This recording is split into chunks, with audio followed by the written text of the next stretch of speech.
কে বলছে চাঁদাবাজি নাই? এক একটা গাড়ির থেকে ১,৫০০ ২,০০০ টাকা চাঁদা উঠতেছে। আর একে আমার সাথে জেলখানা যখন ঢাকা কেন্দ্রীয় কারাগারে জেল খেটেছেন এবং কারাঘরেই উনি মসজিদে আমাকে বুকে টেনে নিয়েছেন। আমি একটা মিথ্যা মামলা ওনার সাথে জেল খেটেছি, ওটা হলো খিলগাঁও কালাম মার্ডার। খিলগাঁও কালাম মার্ডার ওই মামলা আমাকে মিথ্যা এজাহারে কোনো নাম ছিল না, শুধু কামরুল দেওয়া হয়েছে। আমাকে ধরে নিয়ে ২-৩টা মামলা দিয়ে কারাগারে পাঠিয়েছে। তারেক সাহেব বলছিলেন আমার ওই মামলাটা কখনো ক্ষমতায় আসলে দেখবেন। আমি একজন ড্রাইভার, আমার আইডি কার্ড ২১৯৫ আমার কার্ড, আমি একজন শ্রমিক। এই ২১৯৫ হলো আমলিকের শাহজাহান খানের কার্ড। আমলিক প্রেসিডেন্ট হাসিনা যখন ক্ষমতায় ছিলেন তখন হরতাল বিরোধী পার্টি আগে দেখতাম ডাকতেন, আর আমলিকের আমলে দেখলাম যে 2 দিন আগে হরতাল ডাকতেন প্রেসিডেন্ট হাসিনার লোকজন এনাতুল্লাহ খন্দকার। এনাতুল্লাহ খন্দকারের জায়গায় বসেছেন সাইফুল সাহেব। বর্তমানে সাইফুল সাহেব তার থেকে বেশি চাঁদা নিচ্ছেন। এবং এনাতুল্লাহ খন্দকারের সাথে যেসব সন্ত্রাসীরা ছিলেন, এই সন্ত্রাসীরা বর্তমানে সাইফুল সাহেবের সাথে আছে। আমরা শ্রমিকরা 2 টাকার উপকার পাই না তাদের কাছ থেকে কোনোদিন। মালিকরা পায় কিনা আমি নিজেও জানি না। বাংলাদেশ পরিবহনে যে চাঁদাগুলো ওঠে, গভর্নমেন্ট যদি চায়, গভর্নমেন্ট যদি কে বলছে চাঁদাবাজি নাই? এক একটা গাড়ির থেকে ১,৫০০ ২,০০০ টাকা চাঁদা উঠতেছে। কে বলে নীরব চাঁদাবাজি হচ্ছে? আপনি যে গাড়ির মালিক করে যে বিএনপির লোকজন করতেছে, বিএনপির লোক সরকার এটা করবে, তারা তো সাইফুল সাহেব তো হলো আপনার বিএনপির। আমি কোনদিন আন্দোলনে দেখলাম না, ওনাকে পাইনি, উনি পলায় গেছে।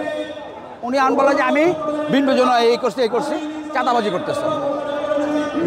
বর্তমান এবং গেছে বিএনপি মানে আমলে পরিবহনের যে চাঁদা উঠে, সরকার যদি চিন্তা করে 4 ভাগের 1 ভাগ টাকা নিবে মালিকদের থেকে, সমস্ত বাংলাদেশে প্রশাসনের টাকা দিয়েও আরও টাকা থাকবে সরকারের ফান্ডে। এই চাঁদা বন্ধ করে দিয়ে মানুষ খুশি মনে টাকা দেবে।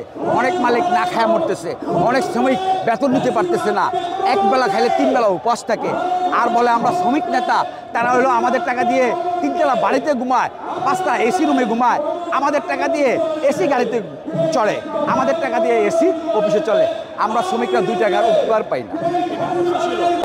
আমি ছাত্র জনতার যে আন্দোলনের পরে এই ছাত্রদেরকে আমাদের বাংলাদেশের জনগণ যেভাবে মা বোনেরা 18 কোটি মানুষ মা বোনেরা যেভাবে বিশ্বাস করছে, বর্তমান ছাত্ররা যে কিছু উল্টাপাল্টা কাজ করে ছাত্রদেরকে অনেকে বিশ্বাস করতে পারতেছে না। ছাত্ররা একটা জিনিস আমি মনে করি, ছাত্ররা যদি জামাত ইসলামকে ফলো করে ছাত্ররা আগের জায়গায় ফিরে যাবে। কেন আমি বাংলাদেশের ভিতরে একটা সংগঠন দেখেছি, সেটা জামাত ইসলাম। তারা নিজের টাকা দিয়ে সংগঠন করে। এই যে কিছুদিন আগে একটা প্রোগ্রাম গেল, এই প্রোগ্রামে এক একজন 2,000, 1,000, 1,500 টাকা দিয়ে তারা ঢাকায় এসেছে। আমি কোনো দলে দেখিনি, সব দল টাকা দিয়ে মানুষ কিনে নিয়ে আসে, কিন্তু জামাত ইসলাম তা করেনি। জামাত ইসলামের টাকা দিয়ে ঢাকায় এসেছে। জামাত ইসলাম, আমি প্রতিটা লোকের জিজ্ঞেস করলাম যারা আমাদের গাড়িগুলা আমাদের পরিবহনের সাথে জড়িত, জামাত ইসলামের এবং আমাদের বিএনপি যখন বিরোধী পার্টি ছিলেন, বর্তমান তো বিরোধী পার্টি, তখন জামাত ইসলামের সাথে কয়েকটা মিটিংয়ে আমি ছিলাম।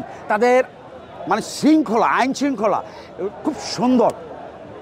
এবং তারা, আমি মনে করি তারা যদি সরকার গঠন করতে পারবে না, কেননা বিদেশিরা চাচ্ছে না কোনো ওলামা আকরামরা এই দেশের যে কোনো দেশের সরকার হোক। কিন্তু জামাত ইসলাম যদি সরকার গঠন করে, মানে সুস্থ নির্বাচন হয়, জামাত ইসলামের সরকার গঠন করবে। কেন বাংলাদেশের আমরা বিএনপিও দেখছি, আওয়ামী লীগও দেখছি। আমি বিএনপি করতাম, বিএনপির জন্য বিভিন্ন মামলা খাইছি, রাস্তায় ঘুমাইছি, বাসায় সায়দাবাদ আন্তর্জেলা বাস টার্মিনাল, ওই নির্বাচনে বিপি নূর, এবারকার জাতীয় নির্বাচনের কয়েকদিন আগে বিপি নূর সাহেব আমরা একটা জায়নামাজা দিয়েছি সায়দাবাদ বাস টার্মিনালের রেল লাইনের সাথে দিয়ে, আমি সায়দাবাদ বাস টার্মিনালে গেছি, আমাকে মসজিদের ভিতরে থাপ্পড় দিয়েছে এই বিএনপির জন্য।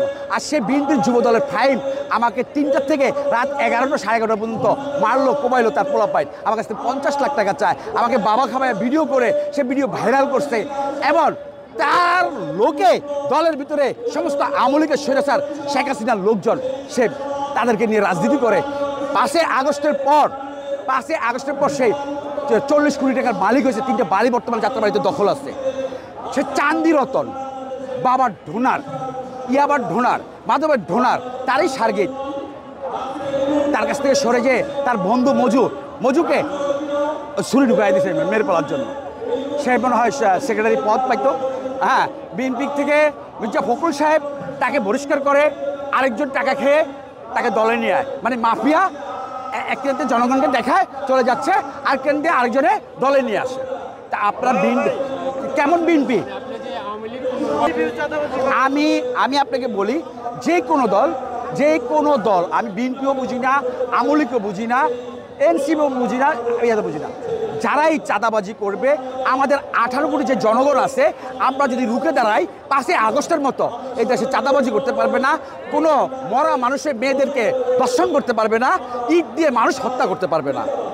আমরা 18 কোটি মানুষে রুখে দাঁড়াতে হবে। আমি একজন সেনা সদস্যের সন্তান হয়ে